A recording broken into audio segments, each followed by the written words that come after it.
कांग्रेस के पूर्व अध्यक्ष एवं वायनाड से सांसद राहुल गांधी की संसदीय सदस्यता रद्द किए जाने का मुद्दा लगातार गर्माता जा रहा है। हरियाणा से कांग्रेस के पूर्व मंत्री करण दलाल की माने तो कानून और नियमों में खामियां है, जिसका खामियाजा राहुल गांधी को भुगतना पड़ा है। कोर्ट ने जो सजा सुनाई उससे कोई परेशानी नहीं है। खास बात यह है कि राहुल गांधी पर मानहानि का केस करने वाला भाजपा का विधायक है। दूसरा पहले केस दायर करता है और फिर कोर्ट से स्टे ले लेता है और कुछ समय बाद फिर से केस को रीओपन करवाता है। वह जज बिना सबूतों के जांच किए 2 साल की सजा सुना देता है। कहीं न कहीं इसमें भाजपा की कार्यप्रणाली पर सवालिया निशान लग रहे हैं। राहुल गांधी की पदयात्रा से बढ़ते जनाधार को लेकर भारतीय जनता पार्टी में डर बैठ गया है। राहुल गांधी की लोकप्रियता से भाजपा घबराने लगी है और उल्टे सीधे कदम उठाकर कांग्रेस की आवाज दबाने लगी है। यही कारण है कि भाजपा ने द्वेष भावना में आकर राहुल गांधी को अदालत के जरिए सजा कराई, बल्कि अदालत के आदेश संसद तक पहुंचने से पहले ही उनकी सदस्यता रद्द करा दी। सदस्यता रद्द होने के कारण ही राहुल गांधी को सरकारी आवास खाली करने का नोटिस भी भेज दिया। ये बात पूर्व मंत्री करण सिंह दलाल ने कही। गुड़गांव में पत्रकार वार्ता को संबोधित करते हुए उन्होंने कहा कि कहने को तो भाजपा अमृत महोत्सव मना रही है, लेकिन अमृत काल के इस अवसर पर अमृत तो खुद पी रही है और विपक्ष को, जनता को जहर दे रही है, ताकि उनके खिलाफ कोई आवाज उठाने वाला ना रहे, भाजपा और अडानी के रिश्ते पर कोई सवाल ना कर सके। पूर्व मंत्री ने कहा कि उनका मानना है कि द्वेष भावना से ही ये मामला गुजरात में चलाया जा रहा है। इस मामले को दूसरे राज्य में स्थानांतरित किया जाना चाहिए।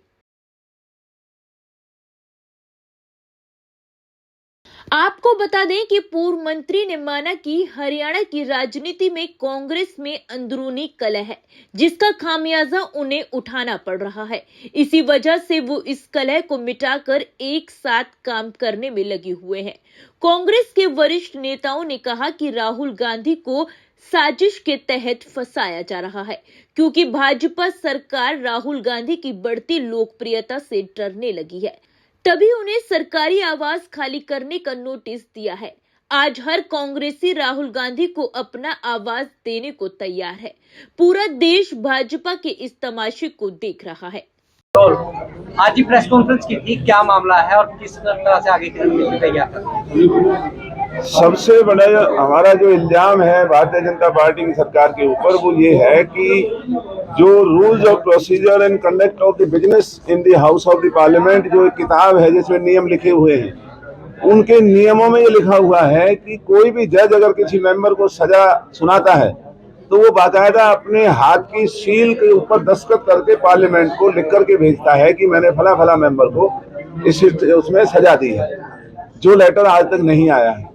और उस लेटर के बिना पार्लियामेंट को डिस्क्वालीफाई करने का कोई अधिकार नहीं है, क्योंकि जो आरपी एक्ट 83 वो साफ कहता है कि अगर किसी मेंबर को डिस्क्वालीफाई का फैसला करना है तो वो प्रेसिडेंट ने करना है। हालांकि लिली थॉमस केस में सुप्रीम कोर्ट ने उस क्लॉज को रोक दिया, लेकिन ना लिली थॉमस केस ने ना पार्लियामेंट ने अपना ये बनाया कि आखिर इस सूरत में फैसला कौन लेगा।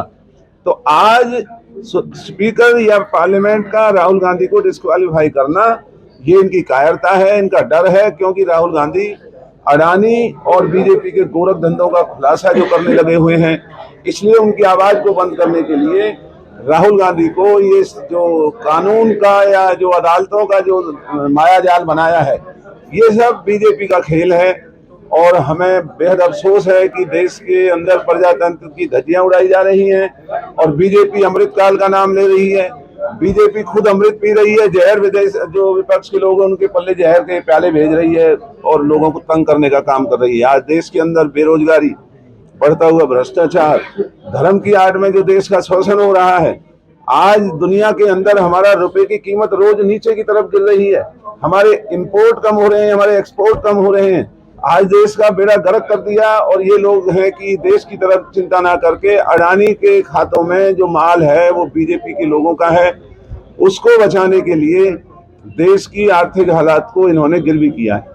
आगे की रणनीति क्या रहेगी? आगे की रणनीति ये है कि हमारे जो कानूनविद हैं, हम सब एक एक मुद्दे के ऊपर इसमें रिसर्च करके और जो भी न्यायिक प्रणाली है उसमें हम लगे हुए हैं। लेकिन मेरा मानना ये है कि हमारी पार्टी को या राहुल गांधी जी को एक दरखास्त गुजरात में ये मुकदमा ना चले, उसकी सुप्रीम कोर्ट में इसके ट्रायल के लिए किसी और प्रदेश में ले जाने की बात करनी चाहिए।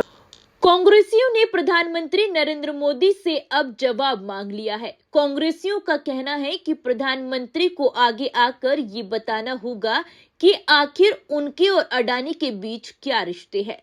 ऐसा क्यों होता है जहां भी प्रधानमंत्री के बाद अडानी जाते हैं वहां के सभी कॉन्ट्रैक्ट अडानी को मिल जाते हैं। Bureau report, Sanatak TV.